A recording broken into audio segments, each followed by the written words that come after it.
Olá, povo de Deus, quinta-feira da quinta semana do Tempo Comum, 10 de fevereiro de 2022. Santa Escolástica. A nossa reflexão de hoje é a partir de 1º Livro dos Reis 11, de 4 a 13, Marcos 7, de 24 a 30.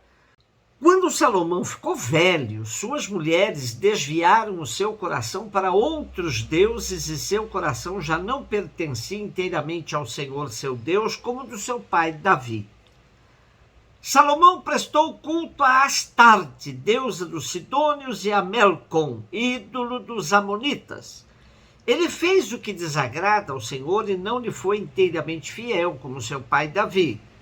Foi então que Salomão construiu um santuário para Camos, ídolo de Moabe, no monte que está defronte de Jerusalém, e para Melcom, ídolo dos Amonitas.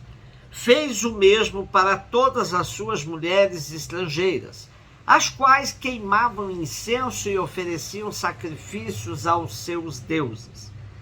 Então o Senhor irritou-se contra Salomão, porque o seu coração tinha se desviado do Senhor, Deus de Israel, que lhe tinha aparecido 2 vezes e lhe proibira expressamente seguir a outros deuses. Mas ele não obedeceu à ordem do Senhor, e o Senhor disse a Salomão: já que procedeste assim e não guardaste a minha aliança, nem as leis que te prescrevi, vou tirar-te o reino e dá-lo a um teu servo. Mas, por amor de teu pai Davi, não o farei durante a tua vida. É da mão de teu filho que o arrebatarei. Não te tirarei o reino todo, mas deixarei ao teu filho uma tribo, por consideração para com meu servo Davi, para Jerusalém que escolhi. É preciso muito cuidado com a interpretação do texto de hoje, pois se pode deduzir mal que as mulheres eram as fontes do pecado do rei. Uma leitura superficial nos dá a sensação de que, assim como Eva, novamente as mulheres levaram os homens a pecar, o que é falso no caso de Eva e também no texto de hoje. Os casamentos dos reis com filhas de outros monarcas eram, na maioria das vezes, verdadeiras transações diplomáticas e, sobretudo, econômicas. Esses casamentos resultavam em influências políticas, ideológicas e religiosas. Com tais casamentos, provoca-se muitas vezes desvios nos projetos políticos de uma nação. Salomão tinha compromissos com Javé, que lhe deu sabedoria para governar, tendo o bem do povo como prioridade. Nosso texto diz que Salomão já estava com idade avançada, o que deixa entender que já não governava mais com toda a sabedoria. Ele, como seguidor da fé em Javé, tinha que garantir a justiça e a distribuição dos bens de Israel com equidade. Os deuses das suas concubinas não tinham esse ideal. Então elas introduziram não somente a religião estranha, mas, sobretudo, ideologias estranhas aos ideais de Israel. Percebe-se, então, a decadência do império de Salomão. De fato, com seus filhos, veremos que tudo desanda, provocando inclusive a divisão do reino. Marcos 7, de 24 a 30, Jesus saiu dali e foi para a região de Tiro e Sidônia.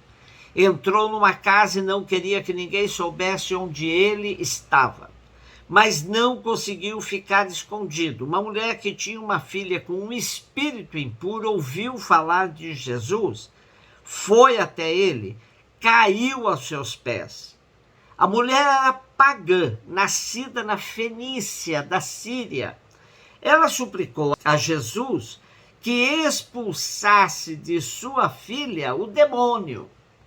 Jesus disse: deixa primeiro que os filhos fiquem saciados, porque não está certo tirar o pão dos filhos e jogá-lo aos cachorrinhos.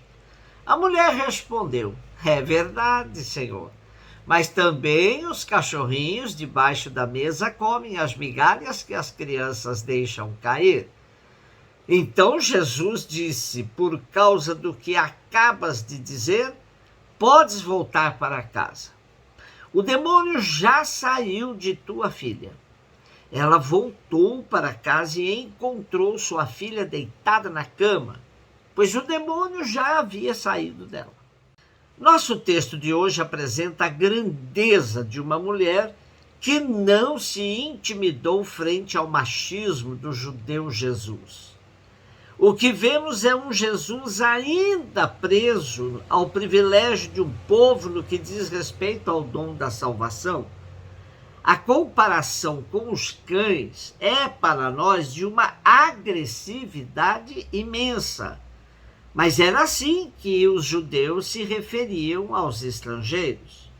Na verdade, a ideologia de povo eleito ao longo da história de Israel provocou muitos males e preconceitos, sobretudo o da xenofobia no meio do povo. Nosso texto deixa claro que a mulher era pagã, o mesmo que dizer que era estrangeira, que tinha nascido fora das fronteiras do povo de Israel. Ela vinha da Fenícia, da Síria. Ela provocou o entendimento de que a salvação trazida por Jesus não é privilégio de um povo determinado, mas é para todos os que acreditam nele e na sua missão, mesmo que sejam considerados como cães, isto é, estrangeiros. Não é mais a raça e o sangue que unem as pessoas a Deus, mas a fé em Jesus e no mundo novo e transformado que ele desperta. A firmeza da mulher ampliou a visão de Jesus sobre sua missão, o que nos prova que não devemos deixar-nos vencer pelos obstáculos que a vida se nos apresenta. A graça da salvação entrou na casa da mulher sírio-fenícia, graças à sua persistência, consciente que estava sobre o poder de Jesus e o bem que ele poderia fazer à sua filha, ainda que à distância. Ainda podemos aprender com o nosso texto de hoje sobre o mal que nos faz quando estamos presos a uma ideologia e fechamos toda e qualquer possibilidade de diálogo com quem pensa diferente de nós. Se não fosse a sensibilidade de Jesus, o episódio de hoje terminaria com uma tremenda injustiça devido à ideologia tão presente na vida dos judeus. Vivemos hoje prisioneiros de uma guerra ideológica que tanto mal faz à sociedade e a todos nós. Assistimos a rompimentos graves de relacionamento, até mesmo dentro das próprias famílias. A ideologia, quando não dominada, nos domina.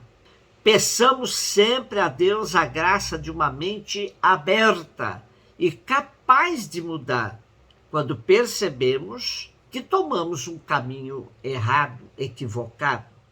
Celebramos hoje Santa Escolástica, que viveu entre os anos 480 e 547. Irmã gêmea de São Bento, padroeiro da Europa.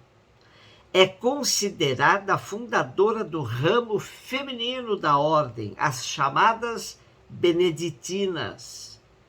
Contemplativa e caridosa. Dois adjetivos que definem bem Santa Escolástica. Um beijo no seu coração.